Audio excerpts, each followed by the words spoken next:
Thanks for staying with us. This is Newsline, and I'm talking to Mr. Richard Lancaster of CLP Power, and we're talking about whether we should be worried about using more nuclear energy in Hong Kong. Now, Mr. Lancaster, we discussed the safety of nuclear energy, and you think it's quite safe. And we've discussed whether we can not rely so much on nuclear energy if we just cut back on energy use, be more energy efficient in Hong Kong. You said that's being done too, but it's not, green groups are arguing it's not done in the way that other cities are doing it, where they have real concrete plans to do it. I want to ask you this though. Skeptics or cynics will say that CLP Power doesn't really want Hong Kong to be too energy efficient, because if it is, then you lose your profits. You don't make as much money. How would you respond to that?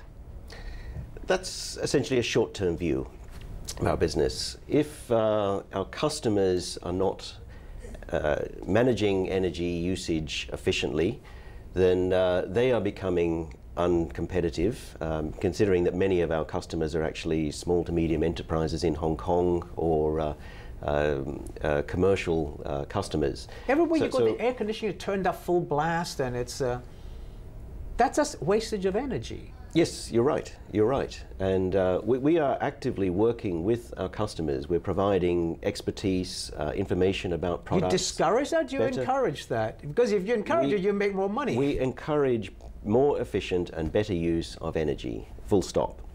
Longer term, we see that that's the right direction for our business, to work with our customers, to have them economically competitive, and also to address longer-term environmental issues as well. So we strongly support energy efficiency and conservation measures.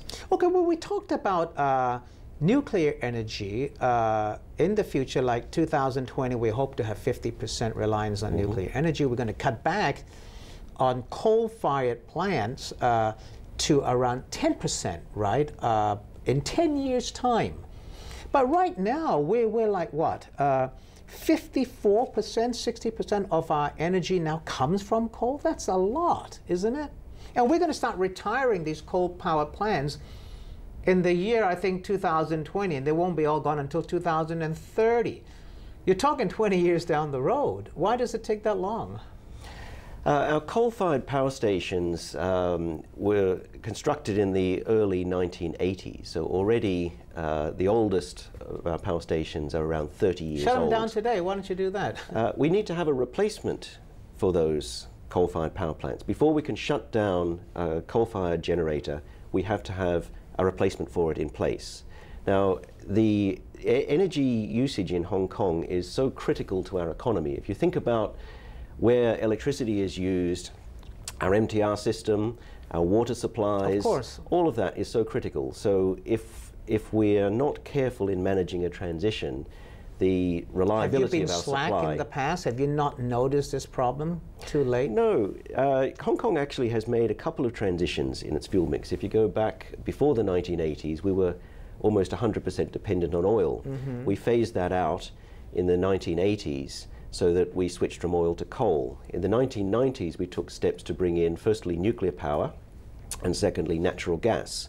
So we now have a more balanced fuel mix. You still got almost 60% coal-fired. That's right, but the plan for the next decade is to start to further phase out coal. Is that doable in 10 years? Yes, it is, providing that we can have the replacement energy sources in place before we can phase out the coal-fired generation.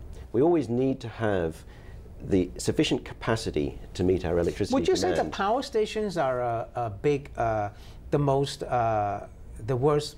pollution offenders in Hong Kong? Because I think you guys admit the emissions from power generation is like, what, 60, 70% of all our emission, isn't that right? That's very high.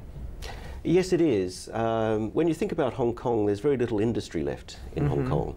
So essentially the power industry is one of the few large industries that's left in Hong Kong. So it's not surprising that the power sector has a large like contribution. 60–70%, right, of all emissions is from power generation. That's right, yes. If you look at the Hong Kong economy... So you guys are to blame for all these bad air days we're having?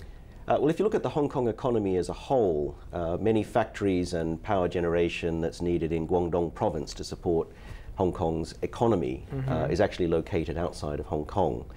If you just look at the power sector in Hong Kong, you're only really looking at part of the picture, because much of the pollution in Hong Kong comes from across. Well, we always blame the other side, but you would have green groups argue that roadside pollution is not pollution coming from the other side of the border. Roadside pollution is coming from transport, from old buses, from trucks, and from power generation.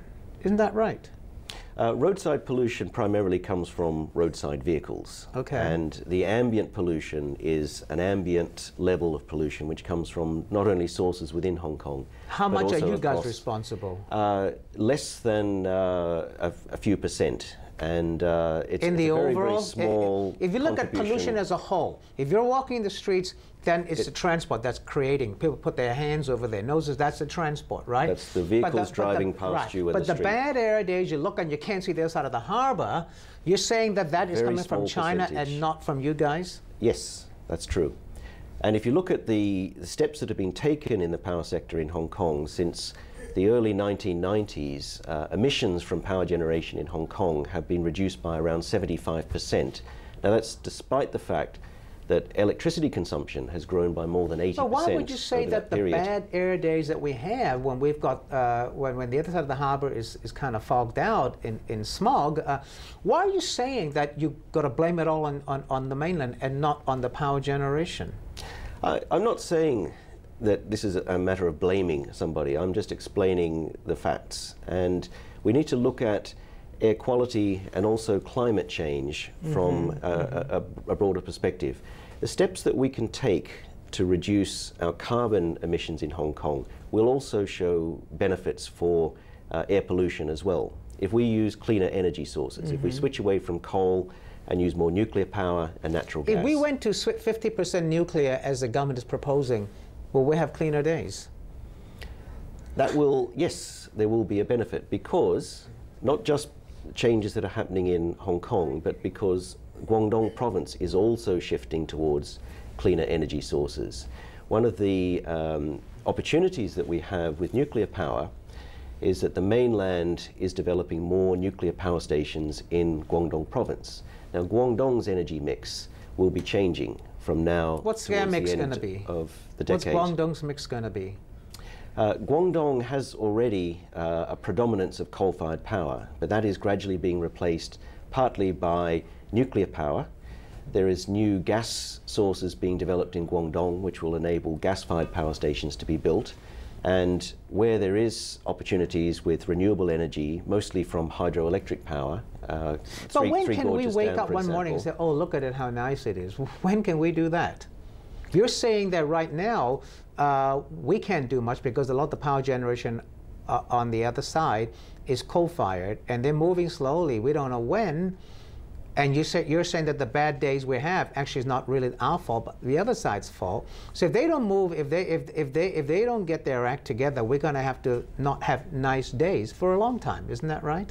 The nice days will come when the air pollution in the entire Pearl River Delta region. Can you put a time frame on that? I think the targets that have been set in the mainland for meeting a climate change target by 2020 will have an impact. So you've got to wait another 10 years?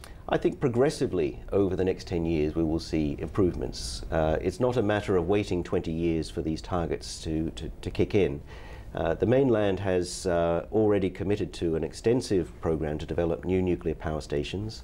They're already taking steps to bring cleaner fuels such as natural gas. How much does it bother you or your kids if you're here that they wake up and they breathe this stuff and they get asthma? How much does it bother you? A lot, a lot. And what are you doing about that? I have explained we've taken steps to already improve the emissions performance from our power plants in Hong Kong substantially. We're working very hard at the moment to bring more natural gas into Hong Kong. Once we have more natural gas available from sources in the mainland, were going to meet it. We can shift away and reduce the amount of coal that we're using and shift to natural gas. A second step would be to bring in more nuclear power by the end of the decade. Which we discussed, right. Now, if all of those plans take effect, fall into place, that would see the emissions from power generation in Hong Kong fall by about 95% compared to 1990 levels. And that's considering that electricity demand over that entire period. Well, maybe 10 years from now we'll get you back on the show and see whether we've noticed a difference or not. Maybe 10 years from now. I certainly hope but that I want to will ask be the case. you in closing, we do have another target, which is this year, 2010. There were some targets that you guys, along with Guangdong, you guys were going to cut back on 4 major pollutants, right? And that was the target was this year, 2010. We're now in November 2010. We've got another month. Have you met those targets? Because I haven't seen it out there. When I look at the sky or I look outside, I don't see it. I don't notice any difference. We've met those targets. But it hasn't made any difference.